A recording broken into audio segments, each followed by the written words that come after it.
we had some people that did the self-sabotage quiz and posted about their results. We had a couple of hamsters of hellish hindsight. That was mine. I want you to know that we all have pretty much all 5 of them. Anyone want to share what you got, what your self-sabotage style was, and what you felt about it, what you learned, and whether or not it's a fit for you? I would just say, Shawn, that I took the quiz and it was the second time I'd taken the quiz. And the first time I was more of a pretzel, and I'm still a pretzel, but my top uh, my top what do you call it? A primary self-sabotage style, yes. Thank you. My primary self-sabotage style, as you mentioned, is the hamster of hellish hindsight, the regretter. And I think doing the work with you has moved me from kind of pretzel mode to realizing that the basis of that pretzel mode was regret. And everyone can look at my post on happiness hacks, so I won't repeat it, but just that the work is moving me into different directions and ways of looking at how I get in my own way. And another thing that I found interesting was the posts on my happiness hacks post that mentioned codependence. And I've never really thought of myself that way as codependent, but I think I need to explore that further. So I just wanted to offer that as, there are many different ways to be codependent, and it doesn't necessarily mean that you're needy with others. It might mean that you're just pushing other people away. So that's Wow. really And if you, in exercise. case people hadn't read it, thank you. I want to say a little more, but in case they hadn't read it, if you want to just tell a tiny bit of what you said about, you're in a position where you organize events at the White House. You've had a lot of, so tell just a little more, how does this play out for you? I think I would have to pull it up to actually read it, but what I really realized was that I'm the regretter, but the regretter also is forecasting, things that could go badly and making themselves a pretzel to make sure everybody's happy and make sure everything goes smoothly. And it certainly must be my fault if it didn't go well or doesn't go well.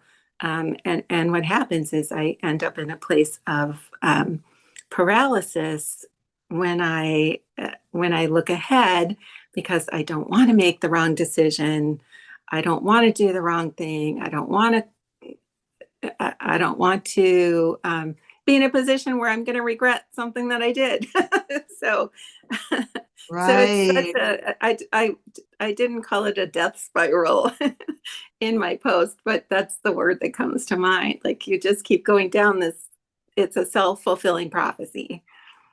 And me, it was like, really, I just love watching the progression of where you have been since I met you about a year ago. And the level of consciousness that you just expressed there is that we all can engage in at least a good 3 to 5 of these. And you can also evolve over time to where one becomes a little more primary. You probably always were beating yourself and being the hamster of hellish hindsight. But because of that, and I'm hoping you can see my screen, the self-sacrificing fixer, affectionately known as the pretzel, ends up being the way it plays out in those observable ways that play out.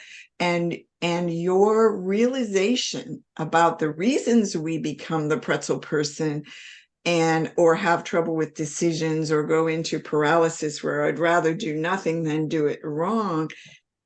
And what I realized is that it's not so much fear of doing it wrong as your fear of beating yourself up, fear of going into that horrible state of regret hell where you just can't go back and redo it. And for me, that was the most painful place in my life. I didn't get this work until I was 55, and I didn't get the wheel of self-forgiveness and until a few years later. So for me, I was stuck in the regret hell thing and in the pretzel thing for most of my life, and I thought I would never get out of it. Go ahead then. Anything else? I just appreciate you getting on live.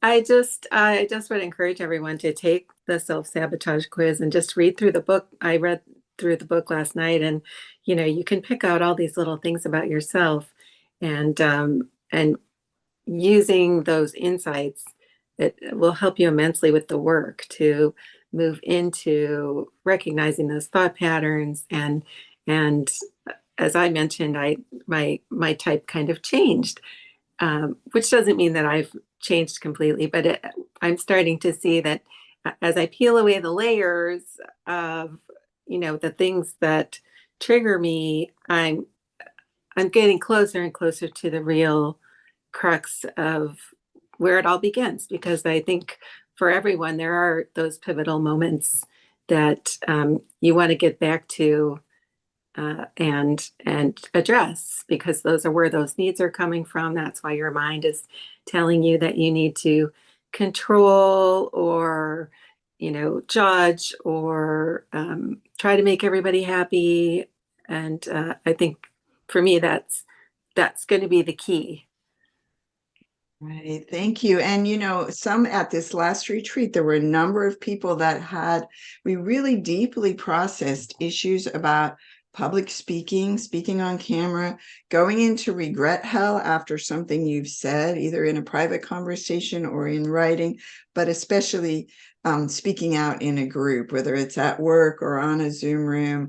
And I would say, I've seen big changes in a number of people just since that retreat. And so I want to thank you for being on here and being so articulate and willing to share your lovely face and your lovely experience with Thank us. you.